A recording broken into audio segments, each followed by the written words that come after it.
ही सरकारी पैसा यांच्या बापाचा आहे का? रवी राणाच्या कमाईचा आहे किंवा या सरकारच्या मुख्यमंत्र्यांचा उपमुख्यमंत्र्यांच्या कमाईचा आहे? योजना केवळ आता यांची नीती ही कुनीती हे आता स्पष्टपणे दिसत आहे की निवडणुकीच्या मतदानासाठीच ही योजना या नालायक लोकांनी आणली आणि बहिणीला फसवण्याचं काम केलं.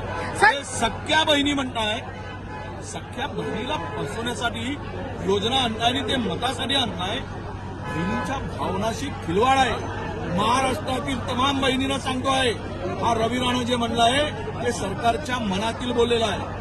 ते शिंदेंच्या मनातील, ते फडणवीस यांच्या मनातील, ते अजित पवारांच्या मनातील बोललं आहे की योजना केवळ आणि केवळ मतासाठी आहे. मताची झाली कडकी, बहीण आठवली लाडकी. आणि हा जो बोलला रवी राणा, हा बेमान माणूस बहिणीला फसवण्यासाठी जे काही लोभ देतो, प्रलोभन दाखवतो आणि 1,500 रुपयामध्ये मत घेण्यासाठी काय ह्याला वाटलं की आमच्या बहिणी विकाऊ आहेत, या आमच्या बहिणी या 1,500 रुपयाला मतदान विकतील?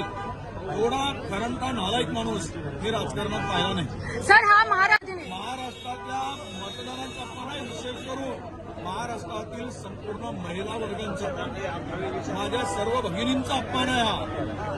या अपमान या सरकारने केलेला आहे.